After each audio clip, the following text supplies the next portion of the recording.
All right, Grace, we are going to do our best here to find a silver lining in this game. And the one positive that we can find, there's only one, and it is the defense. They were awesome in the first half of this game. They did give up a touchdown in the third quarter, but I can't crucify them for giving up one touchdown in the third quarter because the last one was a garbage touchdown. I don't really care about that, but it was good to see Brian Burns get a sack today because that was his first one since week 3 against Houston. What else did you see from the defense today? Yeah, I mean, it was nice to see Brian Burns kind of back in that conversation.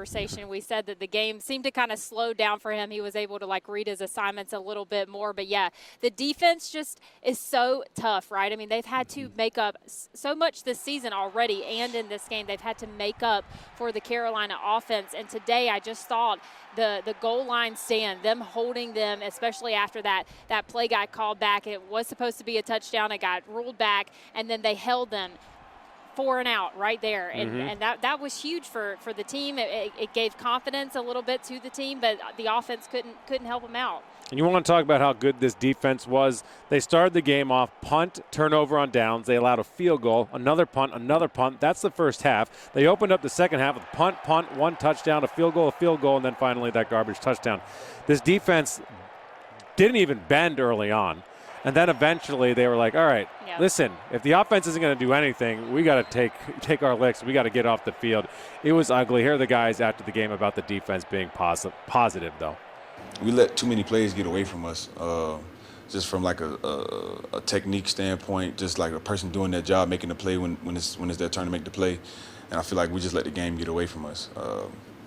And then, at that point in time, they can really pretty much do what they want when they have a lead like that, going into that late fourth quarter. So you just can't let the game get away. So we try not to buy into like having that be like a big pressure on us and nothing like that. We just try to do our job and give them spark plays when we can. You know what I mean? But that all results in us doing our job. Period. But we just want to help them out because at the end of the day, it's complimentary football. You know what I'm saying? So, I mean, it is obvious, right, that the guys are disappointed with this loss. The defense, especially with how they played. I said on Black and Blue Post Game Live that I saw Brian Burns go off, and I can't repeat what he said, but he even said a statement to the fact that, gosh, not losing to the New York Giants. Like, why the New York Giants? Because everybody knows how much the New York Giants have struggled so far this season. But, yes, they couldn't hold it together through the whole game. That's a lot of snaps for these defensive players. They got tired, started missing some tackles. But, again, I'm not faulting the defense at all for today's. No, you can't hang anything on them. If your standards are to be a 10 out of 10, then you have some things to gripe with. But that's not reasonable. You need help. We talk about it all the time. Complementary football and offense just didn't help anybody today. The defense certainly did their job. But now we turn our attention to some trade rumors.